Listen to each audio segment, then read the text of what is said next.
What's good, everybody? I'm Jerry, about to check out the last truly great year of WWE. This video is about Wrestle Mafia.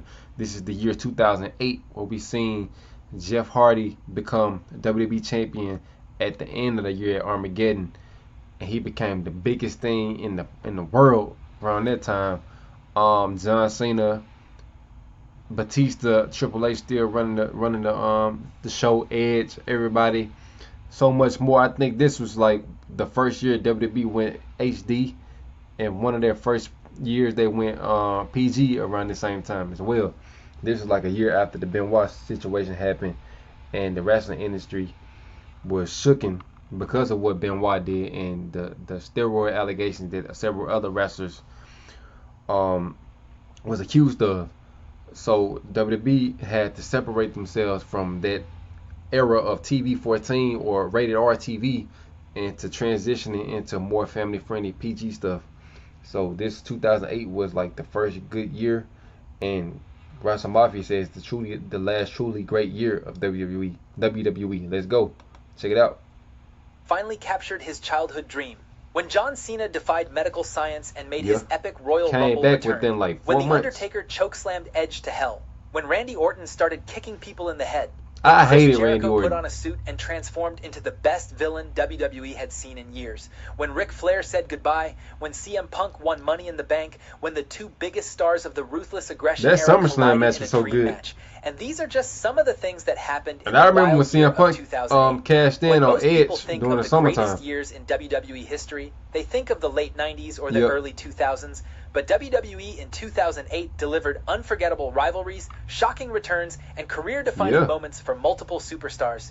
New champions were crowned, legends retired, and some of wrestling's greatest feuds unfolded on screens every week. So what made WWE in 2008 so special, yet so underrated? What were the matches, the moments, and the storylines that shaped WWE's I think this future? was the first Let's year they rewind brought out the clock championship and relive one scramble of the spiciest as years well. in WWE history. It might have been 09. I'm not sure. Our story begins at the Royal Rumble. The Undertaker and Shawn Michaels, the final two from the previous year's Rumble, Yeah. kick off the road to WrestleMania as the first two entrants this year. What follows is a blend of returns, nostalgic moments, and amazing performances from guys like CM Punk, Triple H, and Taker.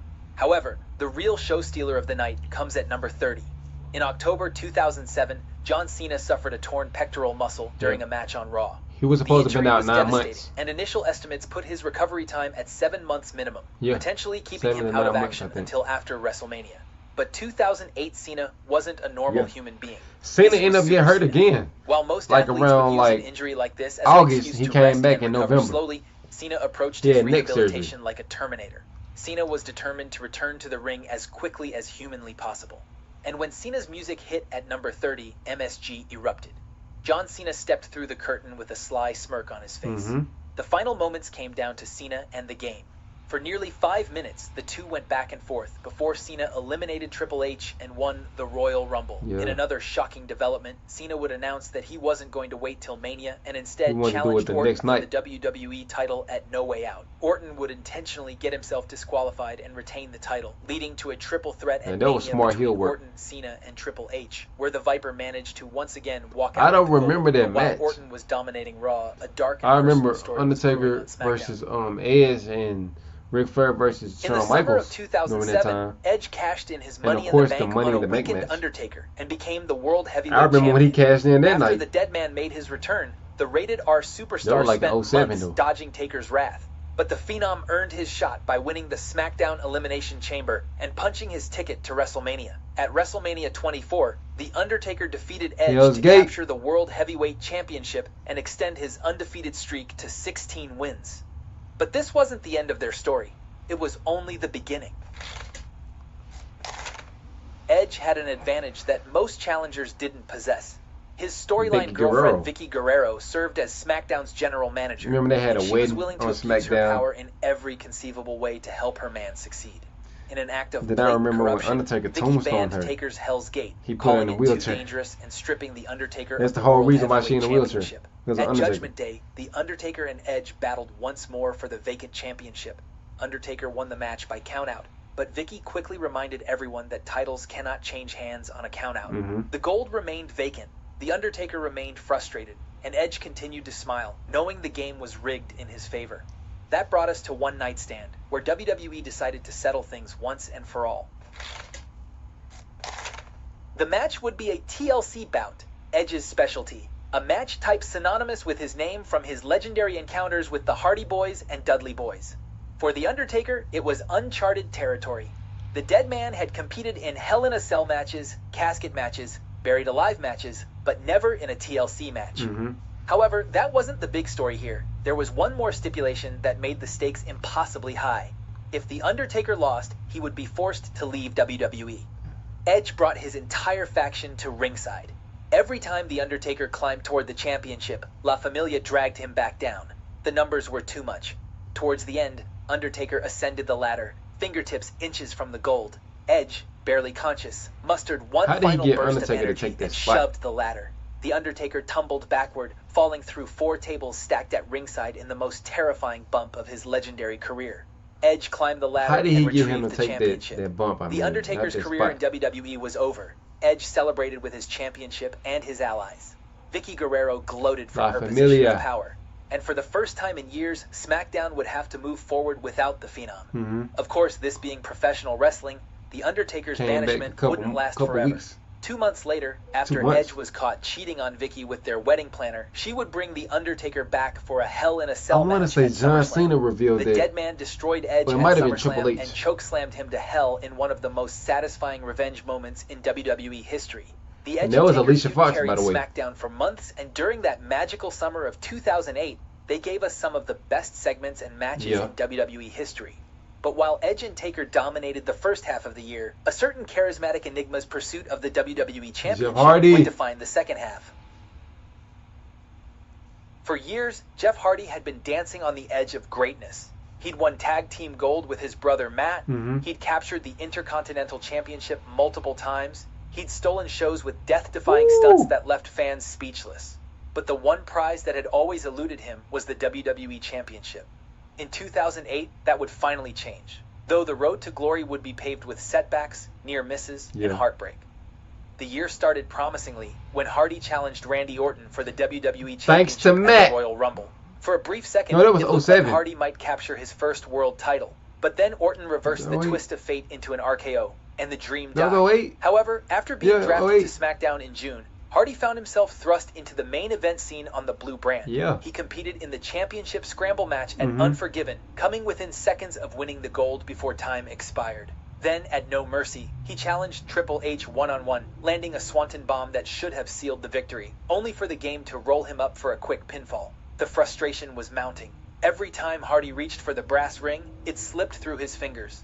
At Survivor Series, Hardy was scheduled to challenge for the WWE Championship, but he was found unconscious in his hotel and written out of the match.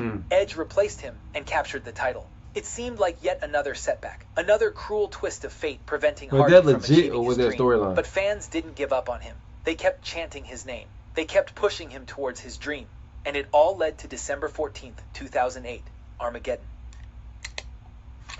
This was Jeff's last chance. In the closing moments, Triple H hit a pedigree on Edge. But before he could capitalize, Jeff delivered a swanton bomb onto Edge. Triple H rolled out of the ring. Hardy covered Edge, and 3 seconds later, the arena exploded. After years of coming up short, after months of near misses, Jeff Hardy was the WWE Champion. The image of Jeff standing atop the Armageddon set, championship held high, got etched in wrestling history. The underdog, the risk taker, the daredevil who'd put his body on the line for over a decade, had finally reached the mountaintop. But while Jeff was climbing his way to the top on SmackDown, Raw was about to see the biggest dream match of the ruthless aggression era. Ever since they both debuted in 2002, people had wondered when John Cena and Batista would finally clash. Both men had followed similar paths, but they'd been kept apart till now. Cena was on Raw, while Batista was on SmackDown. But that changed in 2008, when the Animal got drafted to Raw.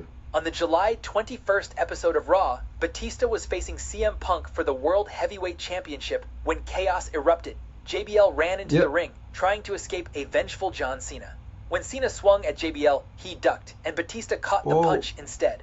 The tension was palpable. I remember when they became tag team champions during this whole feud. And announced that Cena and Batista would face each other at SummerSlam. It was billed as 6 years in the making, the first ever singles match between two of WWE's biggest stars. These were the two men who had carried WWE through the mid-2000s. These were the faces of the ruthless aggression era. And finally, they were going to settle who was truly the better man. At SummerSlam on August 17th in Indianapolis, the two delivered a physical war. Cena hit the AA, Batista hit the Batista bomb. Both men refused to stay down. Batista caught a high-flying Cena in midair and hit a modified Batista bomb, but Cena kicked out once again. Finally, Batista went into overdrive, hoisting Cena up for another devastating powerbomb, and this time got the 3 count. The Animal had proven himself 3 seconds better than John Cena on this historic night. But there was a price to pay for this blockbuster encounter. Cena got hurt. During the match, Cena suffered a legit neck injury that would sideline him for 3 months. But while Cena and Batista were settling their score, another rivalry was reaching its peak. I forgot about Chris Jericho and Shawn Michaels. The Michaels. greatest feud WWE had produced in years. I forgot all about that feud. Chris Jericho versus Shawn Michaels. Hero versus idol. Truth versus perception. And by the summer of 2008, it had transformed into something far darker and more personal than anyone could have anticipated. The seeds were planted months earlier when Jericho served as special guest referee for the Batista versus Shawn Michaels match at Backlash.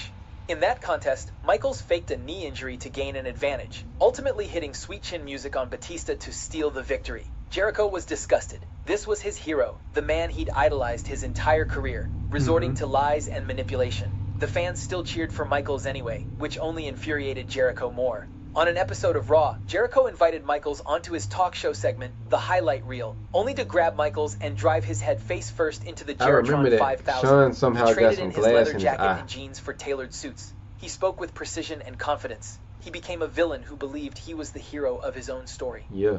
At the Great American Bash in July, the two met in what became one of the bloodiest matches of the year. Jericho systematically targeted Michaels' injured eye, beating him so severely that the match had to be stopped by referee decision. Michaels disappeared from television for a month. Then, at SummerSlam, he returned with his wife Rebecca to announce his retirement. Chris Jericho legitimately punched her but Jericho in the interrupted face. the emotional moment, demanding that I Michaels remember this admit it segment. was all Jericho's doing. Words were exchanged, tempers flared, and when Jericho swung at Michaels, HBK ducked, and Rebecca took the punch. I think he hit her in the Jericho had mouth. crossed a line that shouldn't be crossed. Michaels' retirement was forgotten. He was coming back for revenge. Her lips swelled At up Unforgiven, quick. they met in an unsanctioned match. For 25 minutes, they destroyed each other in what became one of the most violent encounters of the modern era. Michaels battered Jericho so badly that referees were forced to stop the match. The Heartbreak Kid had his revenge. But Jericho's night wasn't over. Later that evening, after CM Punk was attacked and unable to compete in the World Heavyweight Championship Scramble match, Jericho took his place, and despite being beaten within an inch of his life earlier, he won the championship. In a single night, Chris Jericho had gone from the lowest point of his career to the highest. Yeah. The feud culminated at No Mercy I in think that was his October with a only ladder match World for the World Championship Heavyweight reign Championship. during that time. Jericho retrieved the championship, proving once and for all I what can't he'd been remember who saying beat him all for the along. belt. He wasn't Shawn Michaels. He was better. No, it was John The Wrestling Cena. John Observer Cena would ended up later beating name him their at ladder Survivor match as Series. Match of the Year. Jericho won I just thought Wrestler about of the it. Year, and the feud itself was recognized as Feud of the Year. Both Michaels and Jericho have since called it some of the best work of their careers. But while these major storylines dominated the headlines, 2008 was also defined by several other memorable moments that shaped WWE's landscape. Like CM Punk winning the Money in the Bank briefcase and cashing in on Edge to become I World remember Heavyweight watching it. Champion, I said that only for earlier. Randy Orton to punt him in the head Yeah. and make him vacate the title. The year also saw the emotional WrestleMania Punk ended up match winning the between match HBK again and Ric in Flair 09. when Shawn Michaels kicked the Nature This Boy time he into cashed in retirement. on Jeff Santino was Hardy. comedic gold, William Regal won King of the Ring, Yeah. and Big Show got punched by Floyd Mayweather. Yeah, When the his calendar flipped nose to busted. 2009, WWE had fundamentally changed. The transition to the PG era was complete, Yeah. but 2008 proved that WWE could still tell compelling stories, create new stars, and deliver unforgettable moments even with the PG era restrictions. From John Cena defying medical science to The Undertaker versus Edge, to Jeff Hardy finally capturing his childhood dream, to Chris Jericho versus Shawn Michaels, 2008 was a year that was emotional as well as unpredictable.